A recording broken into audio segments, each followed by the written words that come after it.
Boa noite, irmãos, graça e paz.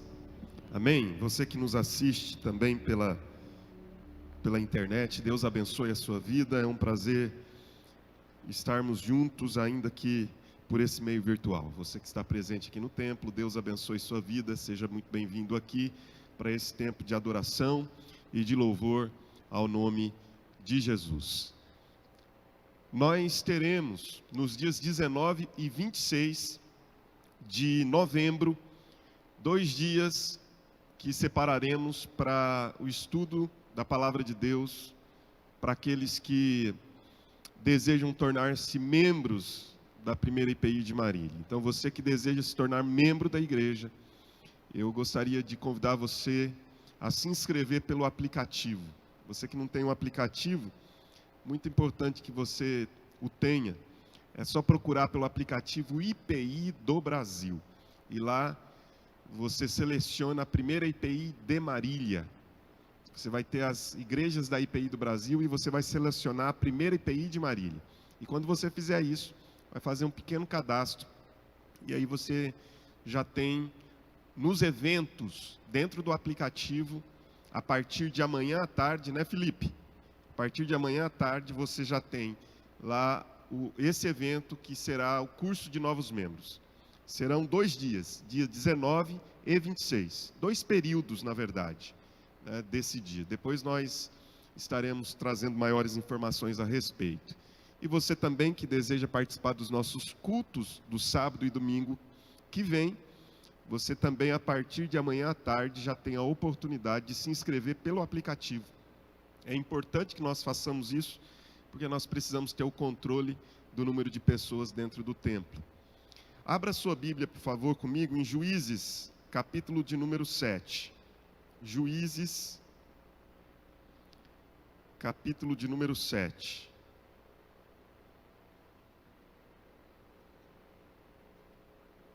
Depois de Gênesis, Êxodo, Levítico, Números, Deuteronômio, Josué, você chega em Juízes, capítulo 7.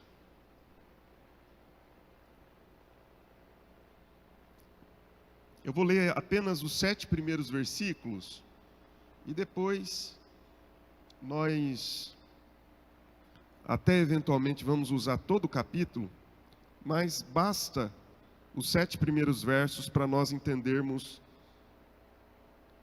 a temática dessa noite e a reflexão que teremos por meio desse texto.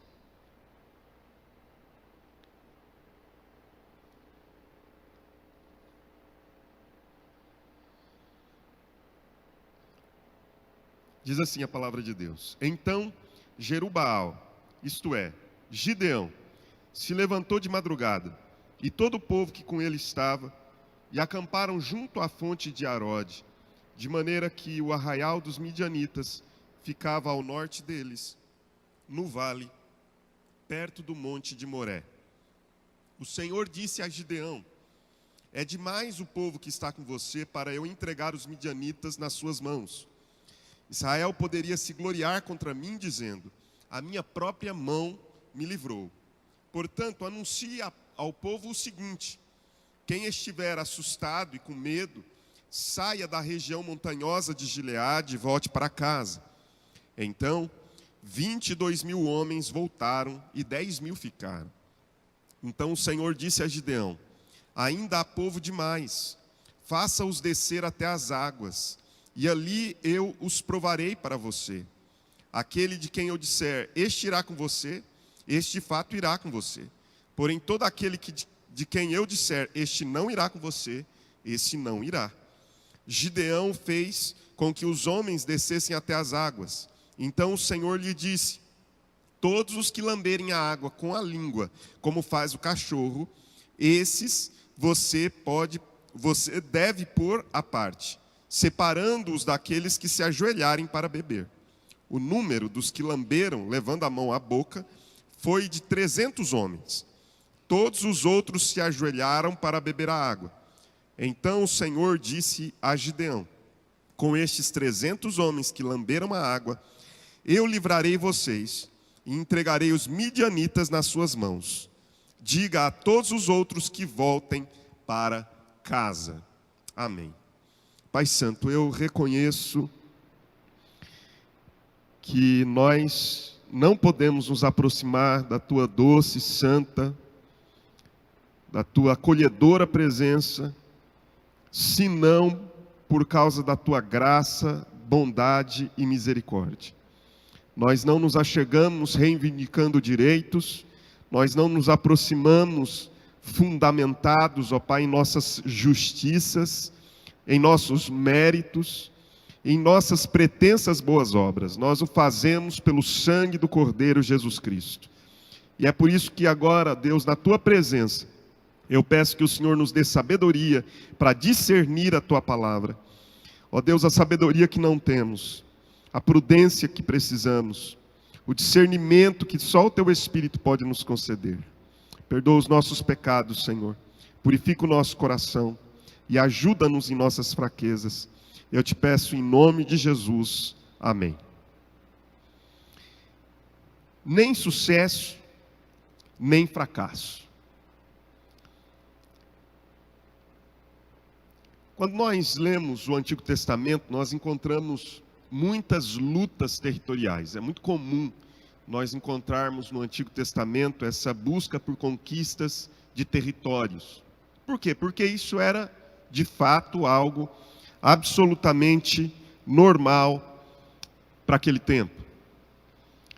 O povo entrava em guerras para conquistar territórios, e conquistando esses territórios, passava então a denominá-los como um território daquele povo. Então, às vezes, quando lemos sobre as lutas, sobre as guerras, nós sentimos um certo receio, sobretudo aqueles que são mais sensíveis, porque pensam que a Bíblia muitas vezes nos traz assuntos tão cheios de contradições, pelo menos quando olhamos para o Novo Testamento, em que nos parece que Jesus está nos ensinando mais sobre o amor, e de fato é isso. Mas quando observamos essas guerras, essas batalhas, nós precisamos entender os princípios por detrás de cada uma dessas guerras e dessas batalhas. E entendendo esses princípios, nós então precisamos também aplicá-los à nossa vida. A leitura da Bíblia é assim. A leitura da Bíblia é uma busca pelos princípios que estão por detrás da letra. A leitura da Bíblia é assim, é a busca por encontrarmos os valores por trás da literalidade do texto. A mera literalidade do texto pode ser simplesmente uma letra que mata. Mas quando nós observamos os princípios, os valores que querem emergir do texto bíblico, nós encontramos então o Espírito que vivifica. O que nós temos aqui é uma luta. O que nós temos aqui é aquilo que nós poderíamos entender como a metáfora de uma luta. E é por isso que eu chamo a nossa atenção para essa temática, nem sucesso, nem fracasso. Porque o que temos diante de nós é luta, e diante de uma luta nós logo inferimos que ou nela nós teremos de sair vitoriosos ou fracassados. E que a vitória é o ideal e o fracasso é alguma coisa que nós devemos fugir de maneira quase que imediata, porque ninguém gosta de fracassar. E é óbvio isso. Mas eu queria fazer uma pergunta para você nessa noite, para você refletir comigo. O que realmente é importante na vida? O que realmente é importante na vida? Porque nós somos ensinados quase que do berço que o que vale a pena na vida é sermos vitoriosos. Nós somos ensinados e muitas vezes ensinamos que nós devemos dar valor a tudo que nos leve ao sucesso. Vencer na vida é um imperativo. Às vezes nós olhamos para os nossos filhos e dizemos para eles e dizemos assim: vou profetizar a vitória sobre a sua vida. Você será um vencedor na vida. Você vai vencer na vida. Isso é ruim? Não, não é ruim. Mas pode ser perigoso, porque na vida nós enfrentamos muitos fracassos. E quando enfrentamos os fracassos na vida, muitas vezes nos frustramos, e essas frustrações geram em nós um sentimento derrotista e nos faz amargurar e não tirar lições alguma do fracasso. Somos ensinados que o segundo lugar é o primeiro dos derrotados. A gente sempre diz isso. Que o vice é o primeiro que perdeu. Que o campeão é um só. Atingir o lugar mais alto e conquistar a posição mais elevada é a lição que desde cedo aprendemos. Você faz isso com seus filhos. Você quer que ele estude inglês, que ele faça uma luta marcial, que ele jogue futebol, que ele aprenda... Por quê? Porque, na verdade, por detrás disso, você está estimulando um espírito competitivo para que ele aprenda a vencer na vida. E na igreja não é diferente. Nós entramos na igreja e na igreja nós ensinamos a mesma coisa. Isso é particularmente real dentro da igreja. Eu já fiz isso.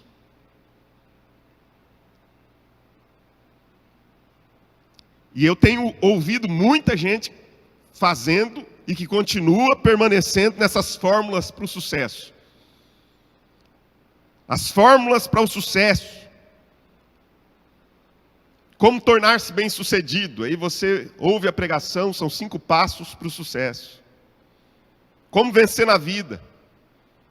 A escada do sucesso. Suba os seus degraus. Eu ouvi essa, até anotei, falei, essa é boa. 5 passos para a conquista. 5 princípios para se ter isso ou aquilo, e por aí vai.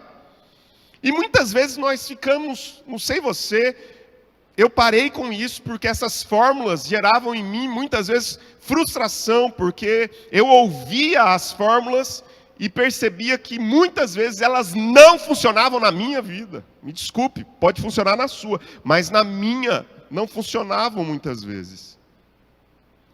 E aí eu parei. E comecei a pensar o que é importante de verdade na vida.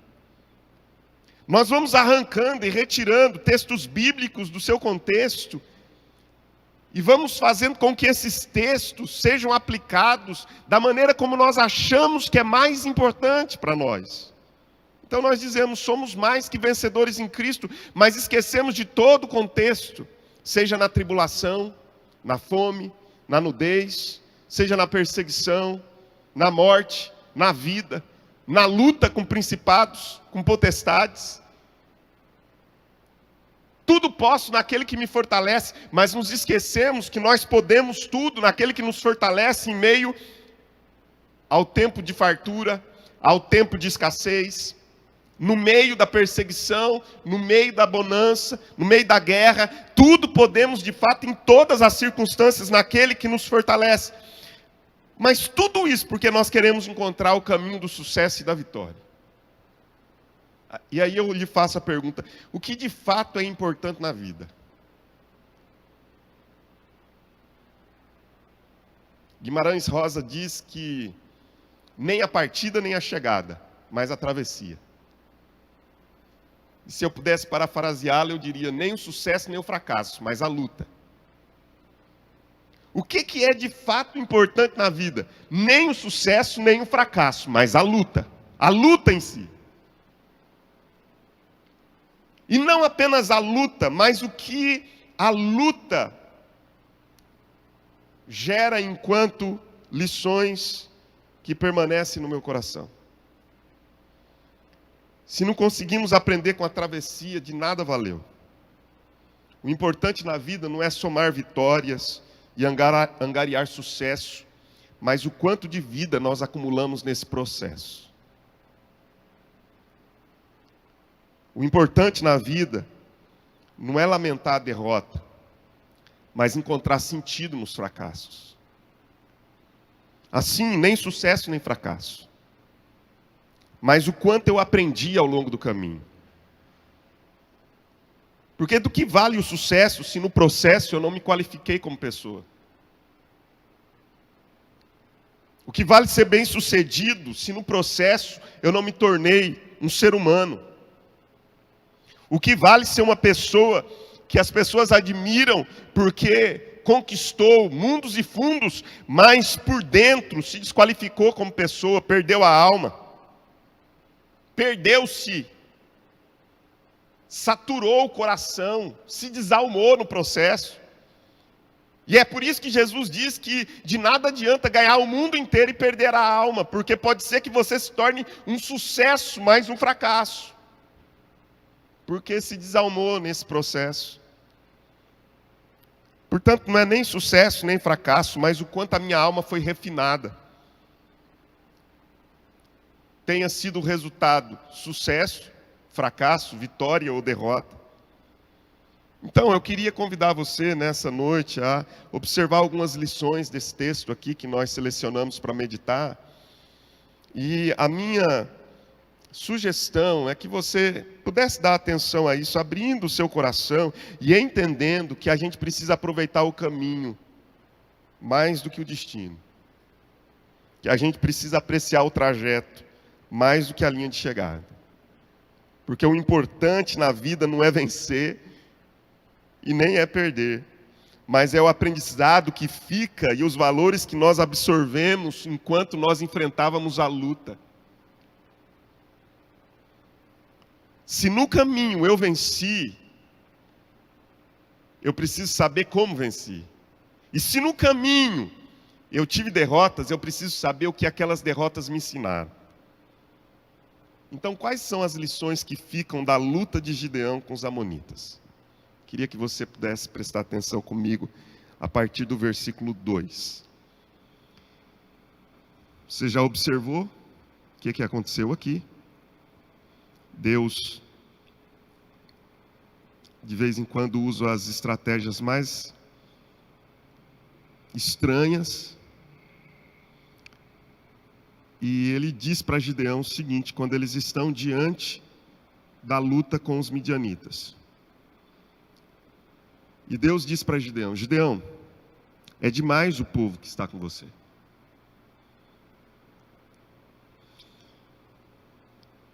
Para eu entregar os midianitas nas suas mãos, esse povo aí é demais. A gente precisa fazer uma seleção agora. Porque se eu entregar os midianitas nas suas mãos com esse povo todo, 32 mil pessoas, esse exército todo, sabe o que vão dizer? Vão dizer que foi a mão deles que os livraram e vão se gloriar de mim. Primeira lição que eu gostaria que ficasse no teu coração. Porque o importante aqui não foi nem o sucesso de Gideão, no caso. E se tivesse sido derrota, pode ser que Deus estivesse também ensinando Gideão aquilo que lhe foi ensinado no sucesso. A primeira lição é que um dos maiores vícios da alma é a soberba. Sabe que o importante para Deus não é a vitória e não é a derrota. O importante para Deus é nos ensinar lições nesse processo. E a primeira lição que eu aprendo é: o maior vício que uma alma pode ter é a soberba. De modo que parece-me que Deus diz assim, Gideão, eu vou colocá-lo numa prova de fogo, mas essa prova de fogo que eu estou colocando você, não tem outro objetivo, senão mostrar para você que quando as coisas são feitas de determinada forma, elas podem gerar altivez, arrogância, vaidade, soberba. Elas podem produzir em você orgulho.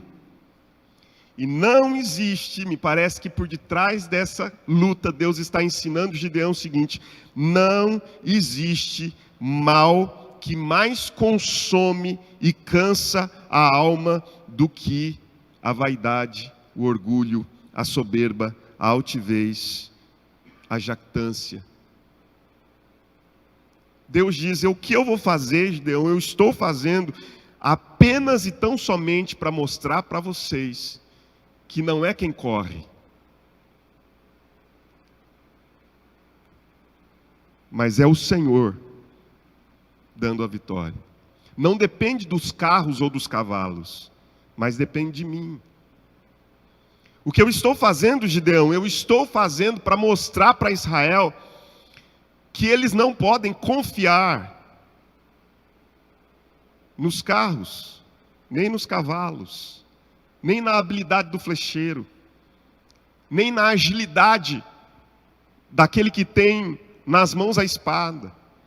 Que vocês não podem confiar no valente, que vocês devem confiar naquele que por detrás de tudo tem o controle de cada uma das lutas que vocês atravessam. É isso que Deus está ensinando.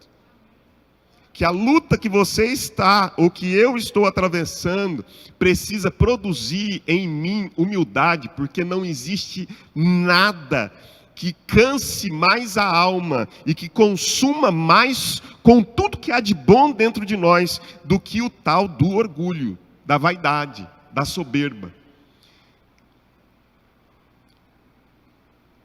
E o exemplo que eu tenho maior disso é o próprio exemplo de Israel, e eu gostaria que você pudesse ler comigo. Se você puder sair de Juízes 7 e ir para Deuteronômio capítulo 8, talvez este seja um dos textos mais significativos quando o assunto é Deus produzindo e gerando em nós uma virtude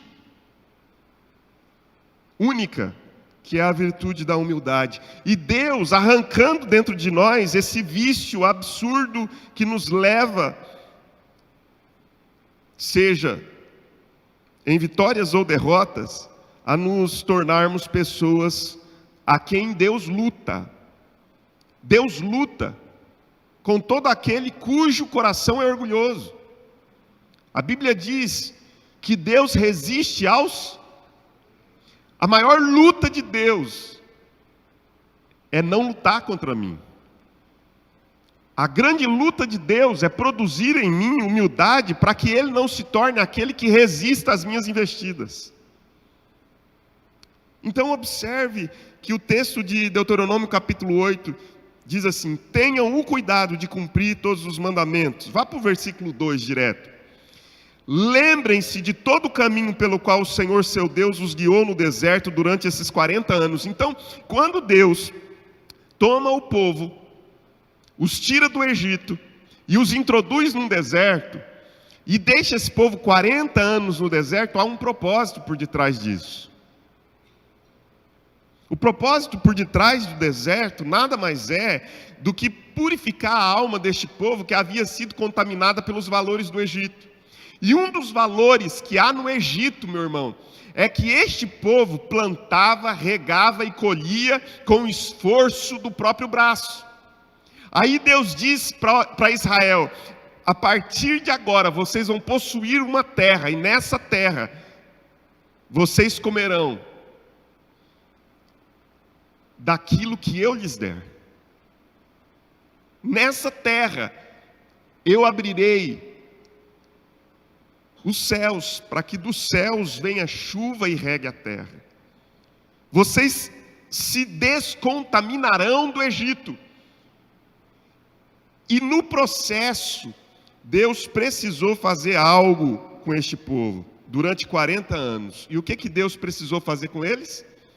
Para humilhar vocês, para pôr vocês à prova. Ou seja, a prova gera humilhação.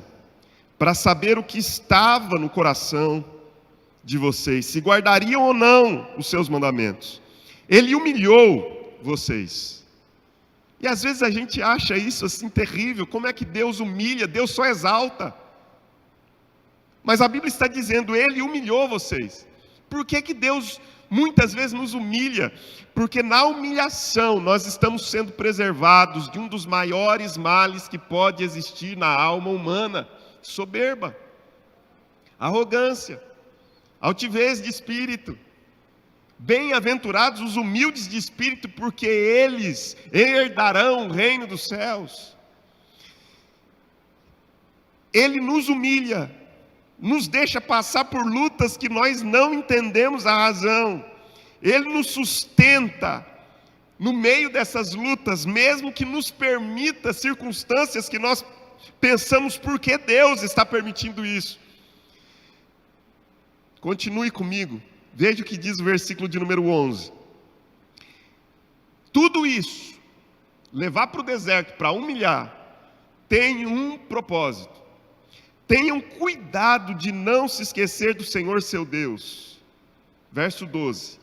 Não aconteça que depois de terem comido, de estarem fartos, depois de haverem edificado casas, morado nelas, depois de se multiplicarem o gado, os seus rebanhos, aumentarem a sua prata, o seu ouro, ser abundante tudo que vocês têm, se eleve o seu coração e vocês se esqueçam do Senhor seu Deus, que os tirou da terra do Egito, da casa da servidão. O deserto era para humilhar, porque quando Deus os colocasse nos lugares de exaltação, eles não poderiam permitir que o coração se tornasse vaidoso.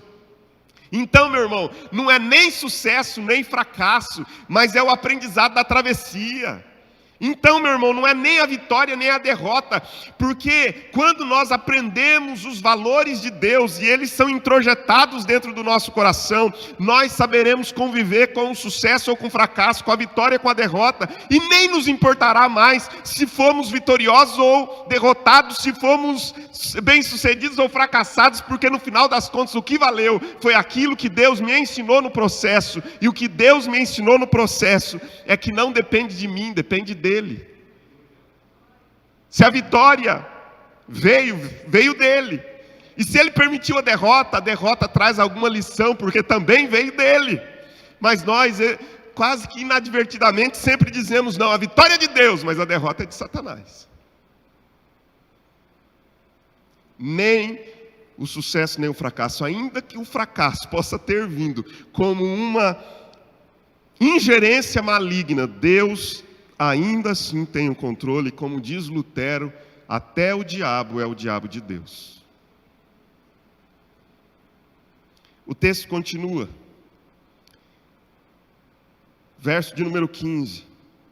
Que os conduziu por aquele grande e terrível deserto de serpentes abrasadoras, de escorpiões, de aridez, onde não havia água, que fez sair água da rocha para vocês beberem, que no deserto sustentou com maná, que os pais de vocês não conheciam, para humilhar vocês. Verso 17. Portanto, não pensem, a minha força, o poder do meu braço, me conseguiram essas riquezas. Pelo contrário, lembrem-se do Senhor seu Deus, porque é Ele quem lhes dá a força para conseguir riquezas, para confirmar a sua aliança. A primeira lição que nós aprendemos com a luta de Gideão é que um dos maiores vícios que podem nos acontecer é o orgulho, e Deus quer gerar em nós uma virtude, que é a virtude da humildade. Então, a oração que fica é a oração do salmista no Salmo 19. Quem há que pode discernir as próprias faltas, absolve-me das que me são ocultas. Também da soberba, livra a minha alma, que ela não me alcance. Então serei irrepreensível e ficarei livre de grande transgressão. Grande transgressão. Uma das maiores, e a Bíblia está aí claramente dizendo que uma grande transgressão é a soberba do coração. Que Deus nos ajude. Segundo lugar, eu aprendo com a história de Gideão, ou com a luta de Gideão, que uma das maiores virtudes da vida é a construção de verdadeiros relacionamentos. Vamos lá. Da onde que eu tiro isso aqui? É muito mais uma metáfora do que a literalidade do texto. O verso 3 diz que Deus, ao dizer para Gideão que o propósito dele era que Israel não se gloriasse, no versículo 3 ele começa dizendo: há 2 testes que eu vou aplicar ao povo agora. 2 testes. O primeiro teste é um autoexame. Você chega e anuncia, está a partir do versículo 3. Diz para eles: ó, quem for medroso, quem ficar assustado, quem estiver diante dessa situação intimidado, volte para casa. Vai embora para casa. E eu posso imaginar o susto de Gideão quando uma multidão, são 32 mil homens, e desses 32 mil, 22 mil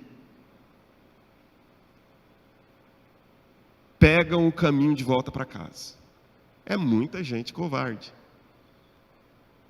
É muita gente que não está nem aí também para o que vão pensar deles, né? Eles não estão nem aí para a reputação. A virtude, vamos pensar pelo lado positivo, a virtude desse povo aqui é que eles não estavam preocupados com a reputação deles. Gideão diz: olha, Deus mandou dizer que quem for covarde, quem estiver assustado, quem estiver intimidado com a guerra, volte para casa. De repente, ele talvez pense assim: uns 500 vão embora, porque não é possível tanta gente assumir que é covarde, mas desses 22 mil vão embora e ficam apenas 10 mil.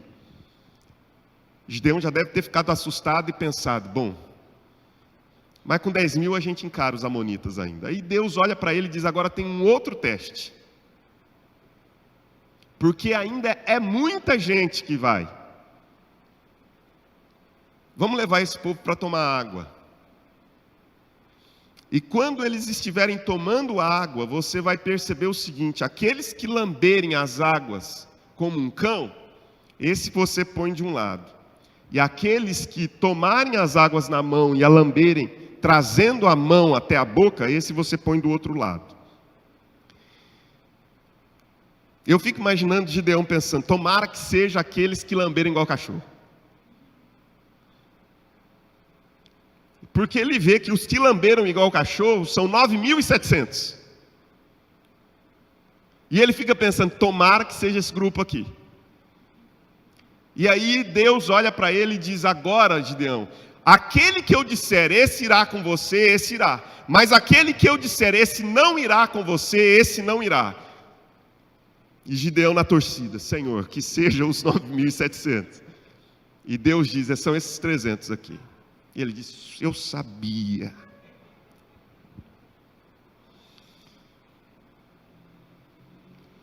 Eu queria que você ficasse atento a essa expressão que está aí no versículo de número 4. Quem irá e quem não irá? Uma das maiores virtudes da vida, irmãos, não é nem o sucesso nem o fracasso, mas é como nós construímos relacionamentos na travessia. Porque eu vejo muita gente sendo vitoriosa a partir de valores mais ou menos como que o que vale é que os fins justificam os meios. Você já deve ter ouvido isso: os fins justificam os meios. Então não importa se para chegar eu piso sobre alguém. Não importa se para vencer eu passo por cima. Não importa se para vencer eu vou abrindo mão de valores. Não importa se para ter sucesso eu vou alcançando isso à base de deixar um rastro de destruição atrás de mim. Vou confundindo pessoas com objetos no processo. E o que me norteia é essa ideia de que os fins justificam os meios. E nem a derrota tem sentido se nós nos isolamos amargos também. Porque de repente nós vamos sempre no processo dizendo assim que nós só não fomos vitoriosos e acabamos derrotados porque ninguém nos ajudou. Então o problema não é nem o sucesso nem o fracasso, o problema é como no caminho eu construí ou não verdadeiros relacionamentos. Nem sucesso nem fracasso. O importante na vida são aqueles que ao longo do caminho nós agregamos e se tornam não apenas um número a mais no rol de amigos das redes sociais. Porque no final das contas você sabe que daqueles 32 mil, 22 mil nada contribuem. E para dizer a verdade, daqueles 10 mil que sobram, você sabe que pode contar apenas com 300 mesmo. E às vezes, irmãos, se é para ganhar com certo tipo de gente, é melhor nem ganhar.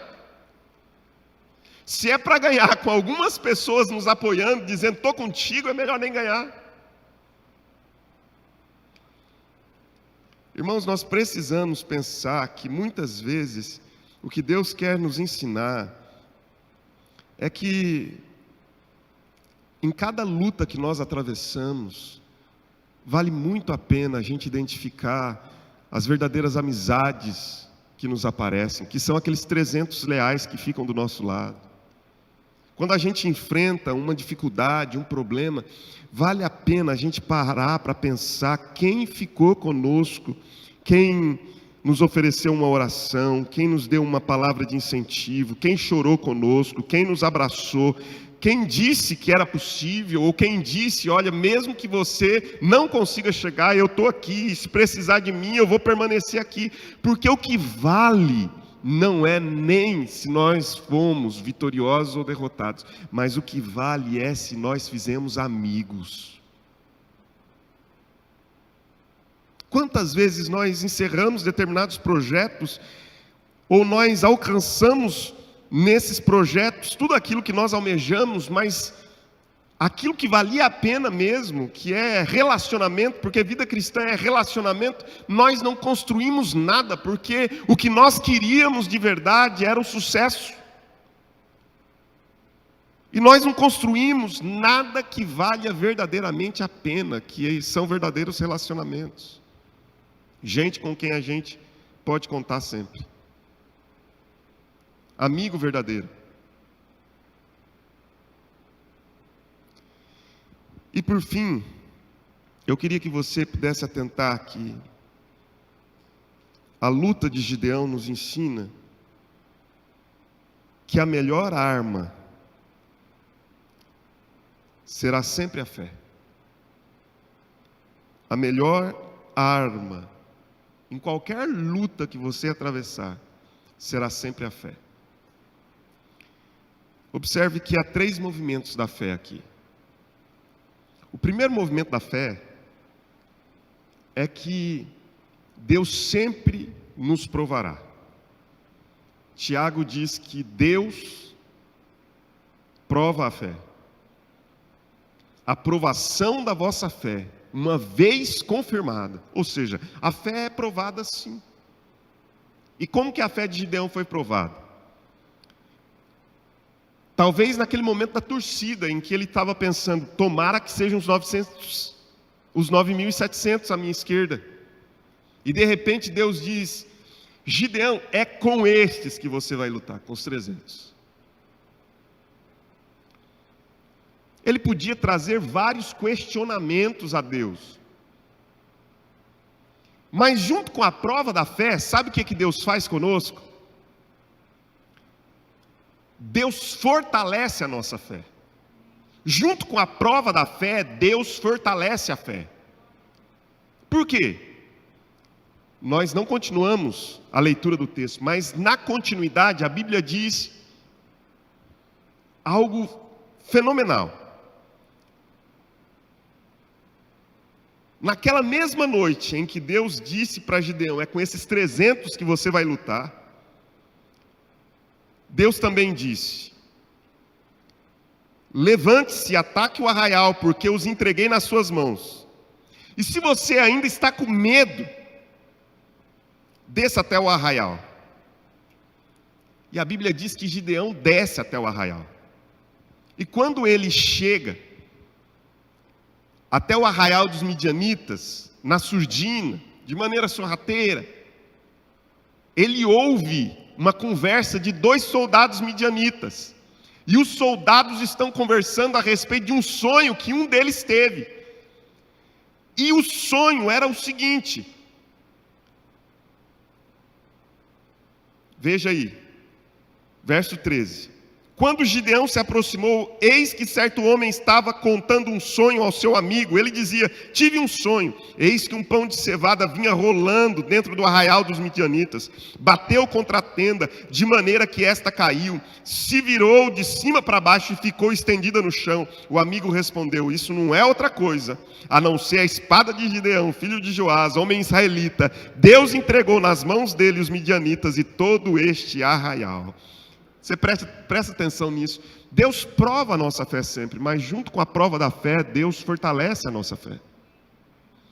Ele diz, é com esses 300, mas se você está em dúvida, porque sempre o nosso coração vai acolher ainda esses sentimentos humanos de dúvida e de incredulidade. Deus diz, se você está com medo, Gideão, desce até o arraial e eu vou te dar uma prova de que é com esses 300 que eu vou fazer o que eu tenho que fazer.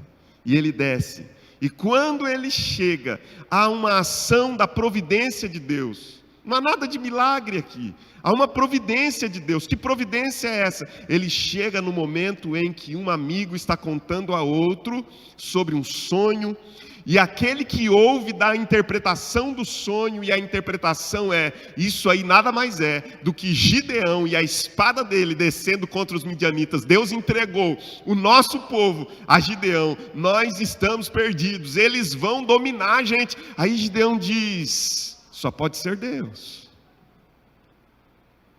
Deus prova a fé, Deus fortalece a fé. E o resultado disso é que Deus sempre recompensa a fé. Sabe, irmãos, a questão não é o sucesso, não é o fracasso, não é a vitória, nem a derrota. A questão é se nós, quando alcançamos o sucesso, aprendemos que o que nos impulsionou a chegar lá foi crer no Deus que age, como Moisés nos ensinou na semana passada, ver o invisível, o Deus invisível que age. Ou se quando nós fracassamos, nós aprendemos que a única coisa que nos sustenta no meio das derrotas que nós enfrentamos é crer num Deus que nunca desampara, mesmo quando parece que tudo está perdido, nunca desampara. Sabe, irmãos, quando Jesus aparentemente submeteu os discípulos a uma decepção,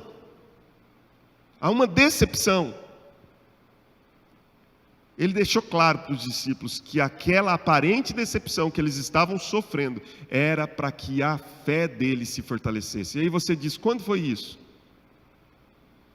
Quando ele deixou que Lázaro morresse. Quando Lázaro morreu, depois que enviaram uma mensagem para Jesus dizendo, venha porque o amigo a quem tu amas está prestes a morrer, a enfermidade é letal, ele vai morrer, venha já. E Jesus ainda se demora, 2 dias. E quando ele vai, ele já anuncia para os discípulos, Lázaro morreu, vamos agora. E eles dizem, se morreu, o que a gente vai fazer? E Jesus diz, e eu me alegro que vocês não estivessem lá, para que a vossa fé, está lá em João capítulo 11, seja fortalecida.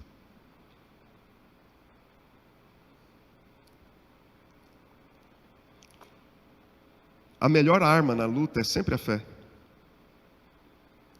Seja quando a gente vence, seja quando a gente perde, a gente precisa ter aprendido alguma coisa mais sobre a fé. Crer que por detrás de cada carranca da existência há um sorriso divino. Crer que nos bastidores da dor há proveito na forja de uma alma mais doce e serena. Crer que nossas lutas, mesmo as mais severas e angustiantes, são, na verdade, um modo divino de fortalecer a nossa fé. Portanto, nem sucesso, nem fracasso, mas a importância da luta em si. Se no sucesso ou fracasso aprendermos sobre a fé, valeu a pena. Eu concluo dizendo, irmãos, que o mais importante na vida, então, é que tipo de pessoa estou me tornando. diante da pergunta, o que é mais importante na vida? Que tipo de pessoa estou me tornando? Ao invés da gente ensinar os nossos filhos a vencer, nós deveríamos ensiná-los a ser pessoas melhores.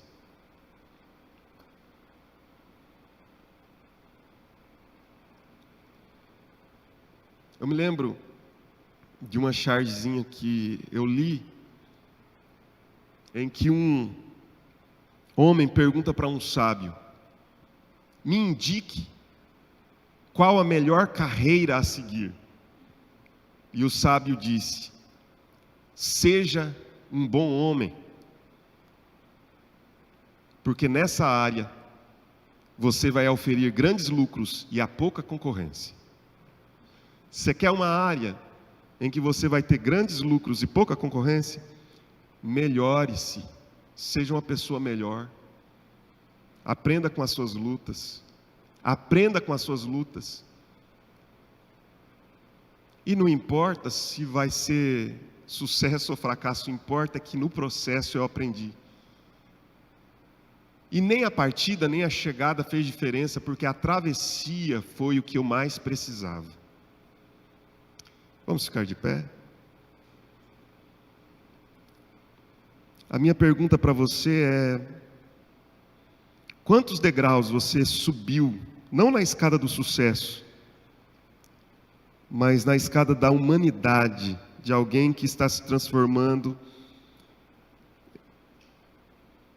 num ser mais parecido com Jesus?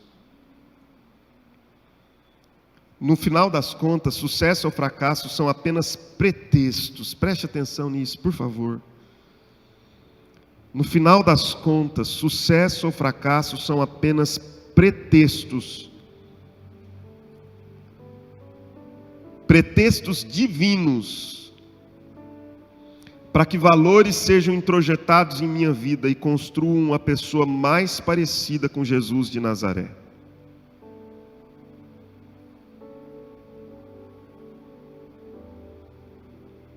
Você que está aqui presente, você que está em casa nos assistindo,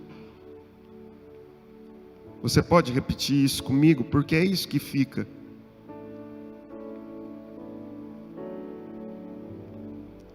Diga: sucesso ou fracasso são apenas pretextos divinos para que valores sejam introjetados em minha vida e construam uma pessoa mais parecida com Jesus de Nazaré.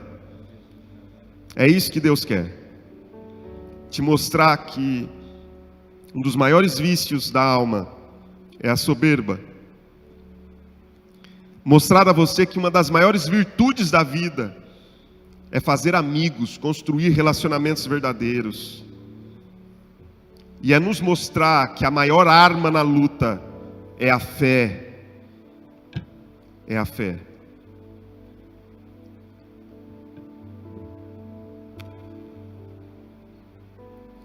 Senhor Deus, nesta noite eu quero agradecer-te pelas tuas misericórdias, que são a causa de nós não sermos consumidos.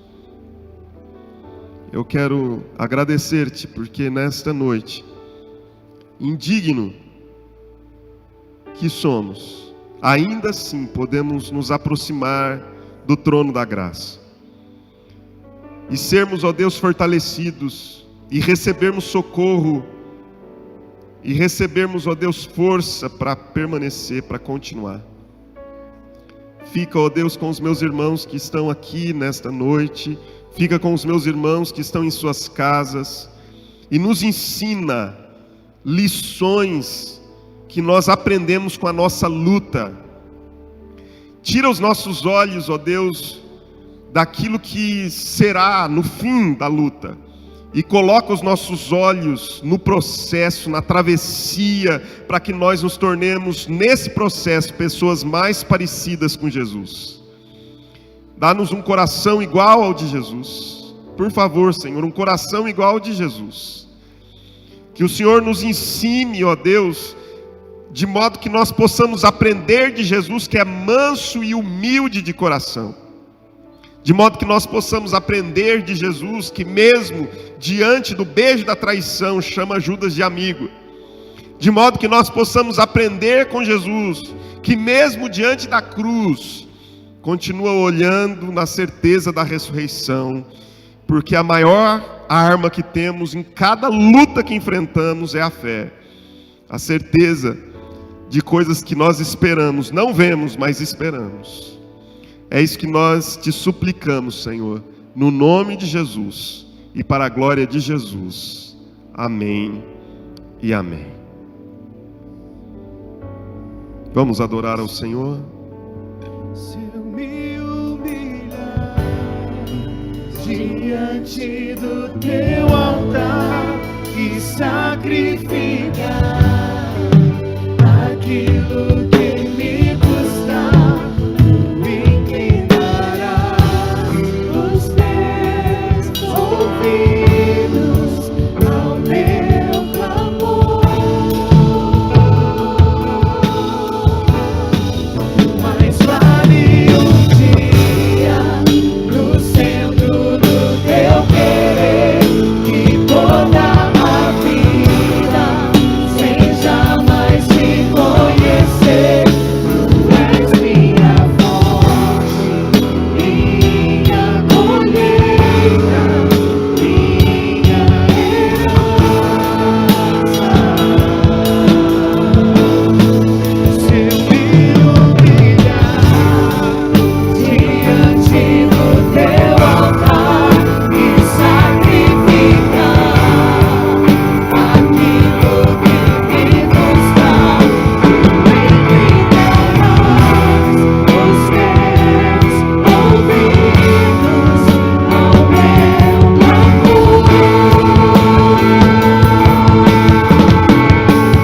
Mais vale dia no centro do teu querer que toda a vida sem jamais te conhecer. Tu és minha fonte, minha colheita, minha herança. Que o Senhor te abençoe, que Ele te guarde, que Ele levante o rosto sobre ti e te dê a paz. Que a graça de nosso Senhor, Salvador, Redentor, Jesus Cristo, o amor de Deus, o Pai de nosso Senhor e Salvador Jesus, o bendito Deus e Pai de nosso Senhor e Salvador Jesus Cristo, e o consolo, o conforto, a força, o renovo, os dons, o fruto do Espírito sejam e permaneçam sobre a sua vida agora e para todos sempre. Nós oramos e pedimos esta bênção sobre toda a igreja de Cristo Jesus espalhada sobre a face da terra, agora e para sempre. Amém e amém. Deus nos abençoe. Que a paz do Senhor esteja contigo.